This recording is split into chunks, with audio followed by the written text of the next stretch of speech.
আমাদেরকে আস্তে আস্তে করে দেশটাকে গঠন করে তার উপরে আস্থা রাখলে আপনিও রাজনীতি করতে পারবেন, আমিও পারবো, দেশও ভালো থাকবে। আমার বক্তব্য কারো পক্ষে কিংবা বিপক্ষে নয়। আবার আমি কিন্তু সমন্বয়কদের ব্যাপারেও বলেছি, ছাত্রদের ব্যাপারেও বলেছি, বক্তব্য যা আসে তাই দিলেই হবে না, সতর্কতার সাথে বক্তব্য দিতে হবে, সবাইকে অ্যাপ্রিশিয়েট করে বক্তব্য দিতে হবে, সবাইকে শত্রু বানিয়ে দেশ চালাতে পারবেন না, সবাইকে মিত্র বানানোর মানসিকতা তৈরি করতে হবে। শত্রু শুধু এখন বাংলাদেশে তারাই যারা গত 16 বছরে লুণ্ঠন করেছে, অত্যাচার করেছে, অবিচার করেছে, মানুষদেরকে আজকের ধ্বংস করেছে, তাদের ব্যাপারে আপনাদের কথা বলতে হবে। প্রিয় সহযোদ্ধা ভাইরা, সতর্ক থাকবেন আপনারা। আমার বক্তব্য অনেকের মুখরোচক বক্তব্য আমি দেই না, চাইলেই যে কেউ আমাকে খুঁচিয়ে বক্তব্য দেওয়াতে পারে না। এ কারণে অনেকে রাগ কষ্টও পায়, কারণ আমি তো দালাল হতে পারবো না। আমি যেটা অনুভব করছি দেশের স্বার্থে আমি সেটাই বলছি। ব্যস্ততার কারণে আপনাদেরকে ভিডিও দিতে পারছি না, লাইভ দিতে পারছি না, সেজন্য সকল কথা এই লাইভের মধ্য থেকে প্রকাশ করতে চাই। আপনারা সতর্ক থাকবেন, ঐক্যবদ্ধ থাকবেন, রাজনীতিবিদরা ঐক্যবদ্ধ থাকবেন। বাংলাদেশের রাজনীতিবিদরা এই সরকারকে প্রতিপক্ষ ভাবার কোনো সুযোগ নাই, কারণ আওয়ামী লীগ তাড়িয়ে আমরা তাদেরকে বসিয়েছি, আর এই সরকারকেও কোনো রাজনৈতিক দলকে প্রতিপক্ষ ভাবার কোনো সুযোগ নাই। আমাদের একটা টেন্ডেন্সি কি জানেন, আমি যেই দল করি এই দল যদি কেউ না করে তাহলেই সেই লোক খারাপ হয়ে যায়। এই মানসিকতা পরিহার করতে হবে।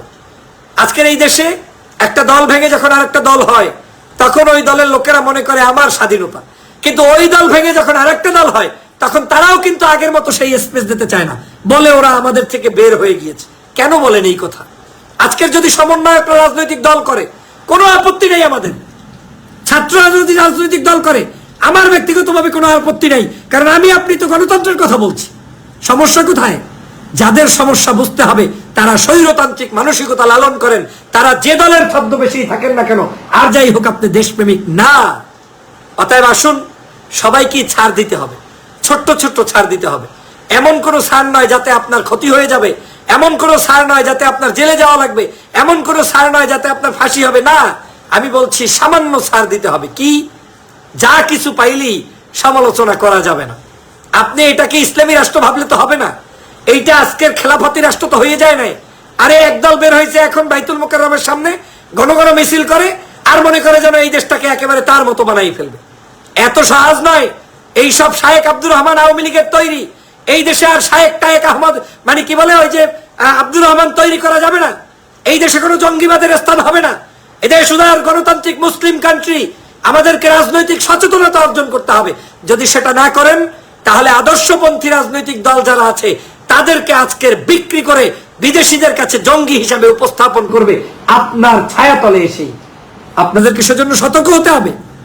কোন জামাত ইসলাম বলে নাই বাংলাদেশের মাজার ভাঙ্গেন, পীর সাহেবের দরগা দখল করেন, মাদ্রাসার শিক্ষককে নামিয়ে দেন। কোন চরমনের পীর বলে নাই, হেফাজত বলে নাই, বড় বড় রাজনৈতিক দল বলে নাই। কিন্তু কারাই মাজার ভাঙছে, আবার কারাই মাজারের পক্ষে দাঁড়িয়ে বক্তব্য দিয়ে বিশৃঙ্খলা সৃষ্টি করছে। এটাকে বুঝতে হবে। তার মানে এটা মাজার নয়, এই ইস্যুটা হচ্ছে শেখ হাসিনার তৈরিকৃত ইস্যু, মন্দিরের মতো ইস্যু, যাতে করে এটা দিয়ে আপনার মাথায় কাঁঠাল বানতে পারে। অতএব তালে নাচা যাবে না। মাজারের পক্ষে থাকেন আর বিপক্ষে থাকেন, এখন প্রয়োজনে পাহারা দিয়ে রাখতে হবে। তারপরেও এই দেশে বিশৃঙ্খলা তৈরি করার কোনো সুযোগ শেখ হাসিনাকে দেয়া যাবে না। অতএব যারা শর্টকাট ইসলাম মনে করেন, দাওয়াত নাই, কাজ নাই, মানুষের মানসিকতার পরিবর্তনের খবর নাই, এমনি এমনি জিন্দাবাদ দিয়ে আপনি রাষ্ট্র ধর্ম বানাইবেন, এত সহজ না। এই মাজার ভাঙার আগে মাজারের ক্ষতিকর দিকগুলো জাতির কাছে প্রকাশ করেন, সেমিনার করেন, সিম্পোজিয়াম করেন, ধর্মভিত্তিক ইসলামিক চর্চা করেন, বিভিন্ন জায়গায় শিক্ষা প্রতিষ্ঠানগুলোকে সঠিক জ্ঞান দিন। আর সব মাজারই তো আপনার ভাঙার প্রয়োজন নাই। এগুলো কারা করছে? এগুলো একটি কুচক্রী মহল করছে। এটা সরাসরি পার্শ্ববর্তী দেশের ইন্ধনে হচ্ছে। মাথায় রাখতে হবে। আজকে যারা এত বড় আন্দোলন করেছে ছাত্ররা, তাদের বিরুদ্ধে যারা কথা বলবে বুঝতে হবে এটাও ষড়যন্ত্র। আবার এই ছাত্রদেরকে যারা ভুলভাল বক্তব্য শিখিয়ে দিয়ে আবেগতাড়িত করে কোন ধরনের কঠোর কোনো বক্তব্য কোন রাজনৈতিক নেতা সবাই মিলে আমাদের এই সরকারকে সহযোগিতা করতে হবে। এই সরকারের সকল প্রকার সহযোগিতা আমরা অব্যাহত রাখবো এবং তাদের এই কর্মকাণ্ডগুলো আপনাকে অনুধাবন করে তারপরে পথ চলতে হবে। আপনাকে ধীরে ধীরে করতে হবে, সময় নিয়ে করতে হবে। আপনি এখনই যা কিছু চাচ্ছেন চাইতে পারেন, কিন্তু চাইতে গিয়ে এমন কোনো আচরণ করা শুরু করা যাবে না যেই আচরণে আপনি ডক্টর মোহাম্মদ ইউনূস কিংবা জেনারেল ওয়াকারুজ্জামানের মতো দেশপ্রেমিক মানুষকেও দোষী সাব্যস্ত করেন। এত বছর পর্যন্ত আমরা কিছু করতে পারি নাই। আমাদের সবচেয়ে বড় অর্জন সেটাই যে আজকের বাংলাদেশকে স্বাধীন করতে পেরেছি। এখন কাদের মাধ্যমে পেরেছি? তাদেরকে আমাদের আগলে রাখতে হবে, তাদের পাশে আমাদেরকে দাঁড়াতে হবে। আপনাদের অনেকেই দেখবেন অনলাইনে ভিডিও, বিভিন্ন জায়গায় উস্কানিমূলক বক্তব্য, আজকে এটা হবে, কালকে এটা হবে, এখন এটা করা হচ্ছে না কেন, এখনই এটা করতে হবে। আমি মনে করি এই বক্তব্যগুলো সংশোধনের উদ্দেশ্যে দিলে অবশ্যই সেটা গ্রহণীয়, কিন্তু আপনি ভাবতে হবে যে আপনার এত দাবি দেওয়া একসাথে করা সম্ভব না। বাংলাদেশের এই সরকার দায়িত্ব নিয়েছে মাত্র 1 মাস। এই 1 মাসের মধ্যে বাংলাদেশের সবচাইতে কঠিনতম পরিস্থিতি তাদেরকে শিকার হতে হয়েছে। তার মধ্যে অন্যতম পরিস্থিতি কি? সেটা হচ্ছে বন্যার্ত যে একটি বন্যা হয়েছে ফেনীতে। এই বন্যা থেকে মানুষকে মুক্তি পাওয়ার জন্য লড়াই ছিল। শপথ নেওয়ার সাথে সাথে সমগ্র দেশবাসী সেই বন্যাকে সামাল দেওয়ার জন্য চেষ্টা করেছে। আজকের সেই বন্যা দুর্গত অঞ্চলগুলো এখনো ঠিক হয়ে ওঠেনি। আমি দাবি তুলছি আমার বেতনের জন্য, আমার স্কেলের জন্য, আমার গার্মেন্টসের জন্য, আমার কি বলে এই যে আপনার কি বলে এটাকে এই পুলিশ, তারপরে এই কয়েকদিন আগে আনসারদের জন্য এই দাবি দেওয়া গত 16 বছরে কেউ করতে পারেনি। আজকে কেন করছে? তার মানে হচ্ছে এই কথাগুলো আজকের আমাদের এই কথাগুলোকে আমাদের উন্মুক্ত হয়েছে বিধায় আপনি বলতে পারছেন।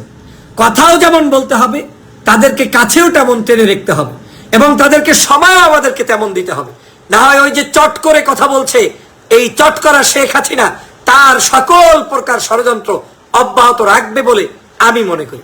আপনারা দেখেন গতকালকে ডক্টর মোহাম্মদ ইউনূস সাহেবের বক্তব্য আমার কাছে সবচাইতে ভালো লেগেছে। একজন আদর্শবাদী নেতার এত সুন্দর প্রাণচাঞ্চল্যময় বক্তব্য আমি বিগত 10-16 বছরে কোনো সময় শুনি নাই। সত্য কথা বলছি।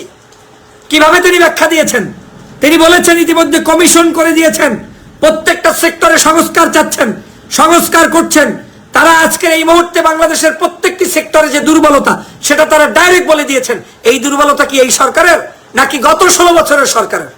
1 মাসের মধ্যে এই সরকার তো দেশকে ডুবাতেও পারে না, উন্নতিও করতে পারে না। তাহলে কারা ডুবিয়ে গিয়েছে? শেখ হাসিনা। পুলিশ প্রশাসনকে পারিবারিক তান্ত্রিক পুলিশ বানিয়ে দিয়ে গিয়েছে। সমগ্র ডিসিএসপি সচিব সব আওয়ামী লীগের বানিয়ে রেখে গিয়েছে। আজকের সমগ্র ব্যাংক লুট করে খেয়ে ফেলেছে, শেষ করে ফেলেছে। আজকের বিমা থেকে শুরু করে সব জায়গায় শেষ। সে কারণে এই শেষ হওয়া জায়গাটা এখন মেরুদণ্ডের উপরে পড়েছে ইউনূস সাহেবের, ওয়াকারুজ্জামান সাহেবের। অতএব তাদেরকে সময় দিতে হবে। সেদিন আমি জেনারেল ওয়াকারুজ্জামান সাহেবের একটা বক্তব্য শুনেছি। তিনি বলার চেষ্টা করেছেন 16 দিনে এই পরিবর্তন হবে না, প্রয়োজনে 16 মাস আমাদেরকে ধৈর্য ধরে তারপরে আমাদের এই কাজ অব্যাহত রেখে এই ফ্যাসিবাদের সকল অপকর্মগুলোকে আমাদের আস্তে আস্তে করে দূর করতে হবে। অতএব প্রিয় সহযোদ্ধা ভাইরা, প্রিয় দেশবাসী, আমার পক্ষ থেকে ব্যক্তিগতভাবে আপনার প্রতি উদাত্ত আহ্বান থাকবে, উস্কানি নয়। আমরা এতদিন আওয়ামী লীগের বিরুদ্ধে যুদ্ধ করেছি, কথা বলেছি। কি জন্য যুদ্ধ করেছি? ফ্যাসিবাদের পতনের জন্য। তো যুদ্ধ করে আমরা যেই সরকারকে ডেকে নিয়ে এসেছি, সেই সরকারকে আমি, আপনি, আমরা পরামর্শের ভিত্তিতেই দেশকে চালাতে হবে। আজকের এই সরকার ইতিমধ্যেই বাংলাদেশের বিভিন্ন রাজনৈতিক দলের নেতাদেরকে ডেকে তারপরে তিনি সংলাপ করেছেন, কথা বলেছেন, জানার চেষ্টা করেছেন। এই সরকার বিগত দিনের তত্ত্বাবধায়ক সরকারের সাথে মিলালে হবে না। এটা বিপ্লবিক সরকার। এটা এমন একটা ক্রাইসিস এই সরকার এসেছে যেই সময় আপনাকে ছাত্র জনতার আবেগ অনুভূতি, দেশবাসীর মানুষের আবেগ অনুভূতিকে বুঝতে হবে এবং এই সরকারের পাশে দাঁড়িয়ে সহযোগিতা করতে হবে। কিন্তু আরেকটা জিনিস আমার উদাত্ত আহ্বান থাকবে, সেটা হচ্ছে আমাদের যে ছাত্র বন্ধুরা আন্দোলন করেছেন, আপনাদের প্রতিও আমার সফট রিমাইন্ডার থাকবে, আপনার এই আন্দোলন একদিনে হয়নি, 16 বছর পর্যন্ত সময় লেগেছে। অতএব বড় বড় রাজনৈতিক দল তাদের নেতা নেত্রীদের ব্যাপারে কথা বলার ক্ষেত্রে সংযত আচরণ করতে হবে। আমি জানি আপনি আমার বয়সে ছোট, আমার চেয়ে হয়তো রাজনৈতিক জায়গায় জ্ঞানে আপনি বেশিও হতে পারেন, কমও হতে পারেন, শেখার আছে অনেক কিছু। আসুন আমরা একে অপরের প্রতি সহমর্মিতা দেখিয়ে তারপরে ভালোবাসা উজাড় করে দিয়ে দেশকে গঠন করার চেষ্টা করি। যদি সেটা না করতে পারি তাহলে এই বিভাজন দিয়ে আমাদের দেশ সুন্দর হবে না।